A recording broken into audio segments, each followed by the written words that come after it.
सोचो, साथ कौन आएगा।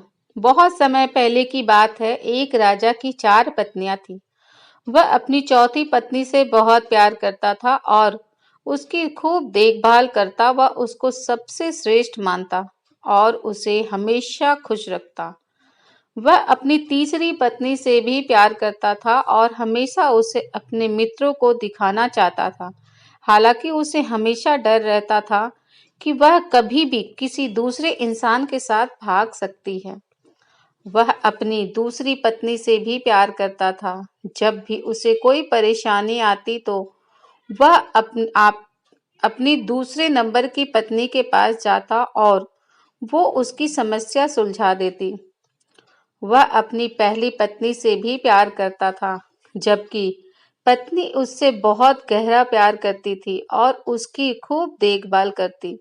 एक दिन वह बीमार पड़ गया और जानता था कि जल्दी उसने अपने आप से कहा, मेरी 4 पत्नियां हैं, उनमें से एक को मेरे साथ ले जाता हूँ। जब मैं मरूं तो वह मरने में मेरा साथ दे।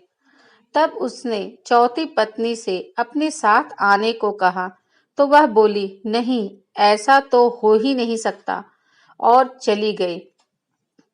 अपनी चौथी पत्नी के इन शब्दों ने राजा के दिल की चीर कर रख दिया। वह बहुत दुखी हुआ। उसने तीसरी पत्नी से पूछा तो वह बोली कि जिंदगी बहुत अच्छी है यहाँ, जब तुम मरोगे तो मैं दूसरी शादी कर लूंगी। यह ये सुनकर तो राजा का दिल और भी कमजोर हो गया था। उसने दूसरी पत्नी से कहा तो वह बोली, माफ कर दो, इस बार मैं तुम्हारी कोई मदद नहीं कर सकती। ज्यादा से ज्यादा मैं तुम्हारे दफनाने तक तुम्हारे साथ रह सकती। अब अब तक उसका दिल बैठ सा गया था और ठंडा पड़ गया। अब एक आवाज आई, मैं तुम्हारे साथ चलने को तैयार हूँ। तुम जहां जाओगे मैं तुम्हारे साथ रहूंगी। उस राजा ने जब देखा तो वह उसकी पहली पत्नी थी। वह बहुत बीमार सी हो गई थी। खाने पीने के अभाव में वह राजा पश्चाताप के आंसू से साथ बोला, मुझे तुम्हारी अच्छी देखभाल करनी चाहिए थी तो मैं कर सकता था। दरअसल हम सबकी 4 पत्नियां हैं जीवन में। चौथी पत्नी हमारा शरीर है। हम चाहे जितना सजा ले सवार ले, जब तक हम मरेंगे तो यह हमारा साथ छोड़ देगा। तीसरी पत्नी है हमारी जमा पूंजी रुतबा। जब हम मरेंगे तो ये दूसरों के पास चले जाएंगे। दूसरी पत्नी है हमारे दोस्त व रिश्तेदार, चाहे वे कितने भी करीबी क्यों न हो।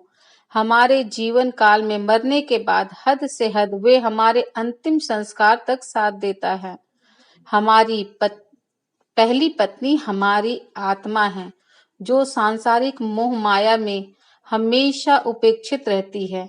यही वह चीज है जो हमारे साथ रहती है जहां भी हम जाएं। कुछ देना है तो इसे दो, देखभाल करनी है तो इसकी करो, प्यार करना है तो इससे करो। क्या खूब कहा है। मिली थी जिंदगी किसी के काम आने के लिए, पर वक्त बीत रहा है कागज के टुकड़े कमाने के लिए।